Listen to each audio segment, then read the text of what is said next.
Yes, you were talking about what Mrs. Lavery had to endure. She was in pain, and the loss of her child was a matter of extreme anguish to her. The loss of her child was a matter of extreme anguish to her. Tell me something, Dr. Hardy. Have you ever used the word kill in a non-literal sense? Your Honor, is this relevant? Let's see where it goes. Have you ever used the word kill in a non-literal sense? Sure. It's part of our language. We all tell our favorite baseball teams to kill the Red Sox, the Dodgers, whoever. I was so mad I could have killed them is an expression we all use. In anger. Joking and stress, all kinds of ways.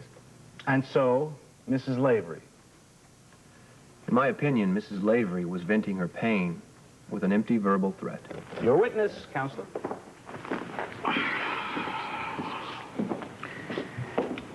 Dr. Hardy, working with any of your mental patients, have any of them ever threatened suicide, murder, any types of self-destruction? All the time. Did any of them ever carry it out? I hope they weren't true. Hoped? Well, now that's not a very scientific word. In your meeting with the defendant, Anna Lavery, did she mention that she was going to kill Olivia St. John? Yes, she did. Did you think she meant it? I had no way of knowing. I hope not.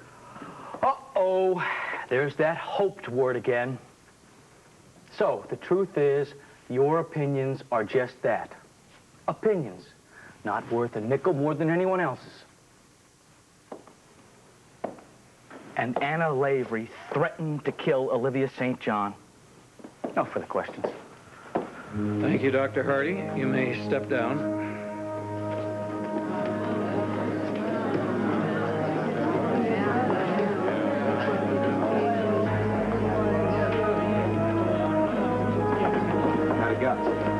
Swell. If I'd had a gun and shot Anna myself, I might have done a little more damage. Well, don't feel too badly. At least you told the truth.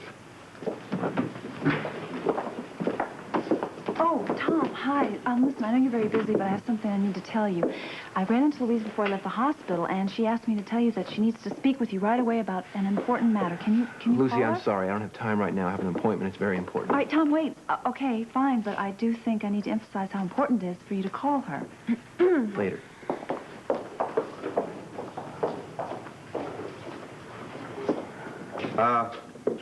I'd like you to get a message to Mr. Baldwin for me, please. I cannot interrupt the court right now, sir. I'm sorry. Tell him that Mr. Scorpio's had a skinful for one day and... Commissioner Scorpio, you're called to the stand. Belay that.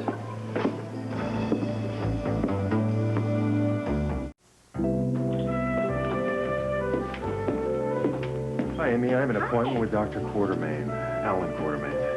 Well, he's way behind schedule today. You might not want to wait. How long would it be? Over an hour. I could reschedule for you. Let me go call the office. Phone's over there. Thanks. Amy, is Terry here?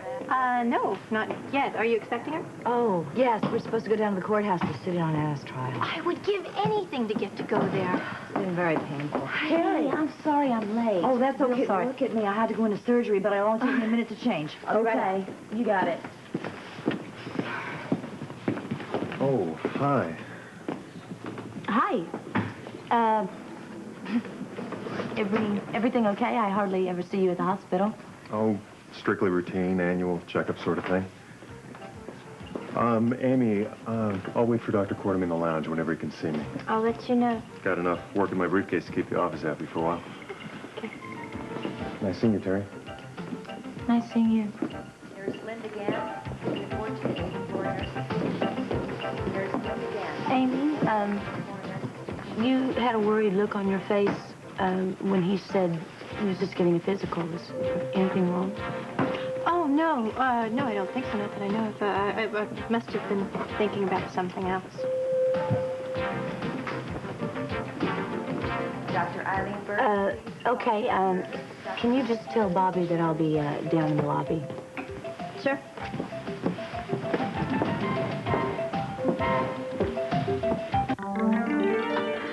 Julian just isn't there. I don't know what to say. Why doesn't he let me know what he's up to? I know what it is. I knew it from the day he got mixed up with that girl, Cheryl. Outsiders never know how to handle anything. What do you think she's done? I thought you would have guessed. She's the one who shot Olivia. I have no one to blame but myself. I egged her on, like a fool. Women will do just about anything. For love.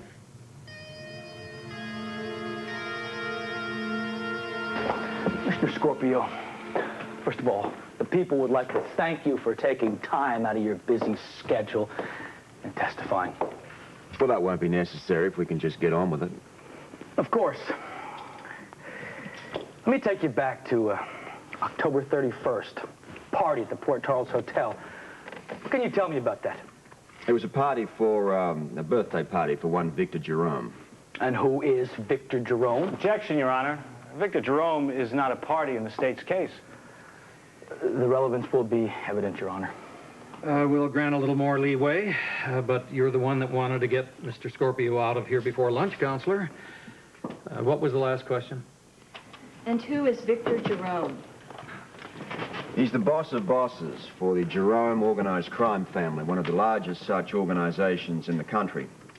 The party itself was a cover for a meeting of two such families. Actually, I'm glad this is going through. In an attempt to establish a motive for you, he's discrediting his own victim. Well, I could do that. And the mob would just really meet in public, just like that? We're not talking about a bunch of Rhodes Scholars here. I mean, they're just common everyday hoods. They thought they could get away with it, but we had inside information. What relationship, if any, Olivia St. John, who owns a fashionable art gallery, to Victor Jerome? She's his daughter. Was she present the night of this birthday party? No, she didn't make it. Well, you know, I think we ought to stop for a minute and explain to the jury just exactly how you knew what was going on at this birthday party. The Port Charles Police Department had been organizing an undercover operation for some time. We had waiters, waitresses with microphones working on the body of the floor within the crowd. We had the entire event being videotaped by hidden cameras for use later on in conjunction with charges which would be made. Arrests were made at this party, but... Mr. Baldwin, can we assume that at some future time all of this will tie into the shooting of which Mrs. Lavery has been accused? Absolutely, Your Honor. This is vital. We arrested various figures. Charges were made from drug dealing, pandering, murder, you name it. I understand you were not present when the arrests were made. That's correct. Where were you? I'd gone upstairs to look for Miss Jerome. Why were you so concerned about Olivia St. John? Go ahead, Commissioner. At least we are talking about Olivia St. John now. I'd received a call that Anna Lavery had left the hospital. Left the hospital? A sprained ankle and grief-stricken, she just got out of her hospital bed. Yes. For what purpose? You got to ask her that. But you thought it might have something to do with Olivia St. John. Objection, Your Honor. Speculation on the state of mind of Anna Lavery. Sustained. Mr. Scorpio, when you went to Olivia St. John's suite at the Port Charles Hotel, were you thinking that you might actually find Anna Lavery there? Possibly. Did you? Yes. Feel free to elaborate there, Mr. Scorpio. Yes, Anna Lavery was there. Let's just sort of establish the scene here. When you got to Olivia St. John's suite, did you see or hear anything unusual? We heard several gunshots whilst in the elevator. Coming from? The floor where Mrs. St. John's suite was. You got off the elevator. What did you do? Ran to the door of the said suite. Was it open? Yes. And who, in what situation did you find there? Come on, Scorpio, stop wasting time. Who and what was going on in there? I found a woman with her back to the door. Did you know her? Yes, it was Anna Lavery. The defendant. Who else was there, Mr. Scorpio? Miss St. John. And how was she? Was she sitting down, watching TV, standing, what?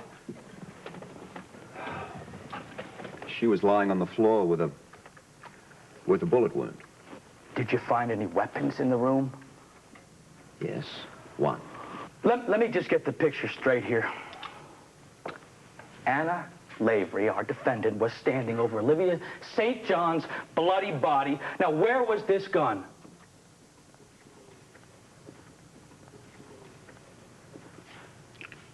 It was in Anna Lavery's hand.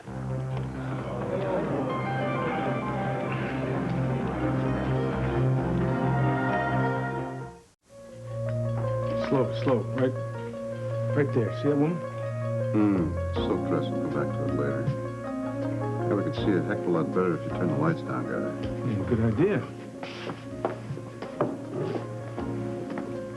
Need some popcorn, too, huh? Oh, man, if we just had the cameras placed differently. No, the camera work is fine. Just be patient. You know, my intuition tells me we're going to find something really big if we can just keep our eyes open.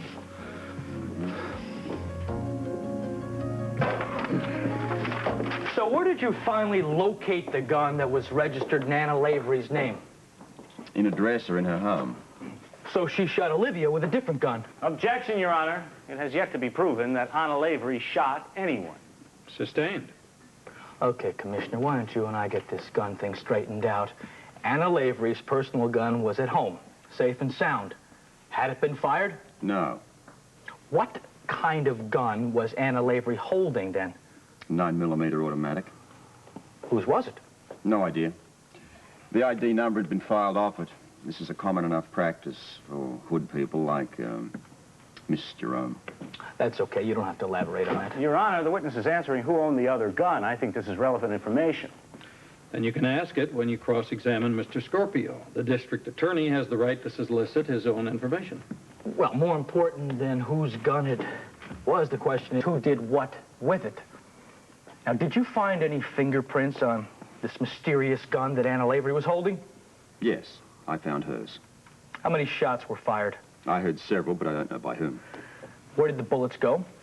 Look, Your Honor, if I can finish the question here, it's relevant to the gun that Mrs. Lavery was holding. Your Honor, I insist that the witness be responsive to these questions. Your Honor, the prosecutor is trying to muzzle his own key witness now. You'll have your opportunity later. Just answer the question. How many bullets did you find at the scene? 2. One embedded in the wall, one in a chair. Were any bullets found in Olivia St. John's body? The surgeons found one. They find evidence of another? This is hearsay. Objection. Sustained. We'll get that from the doctors when their time comes. Meanwhile, let's go to Olivia St. John's hospital bed, where she lies in a deep coma. Now, you were present the one time she came out of this coma.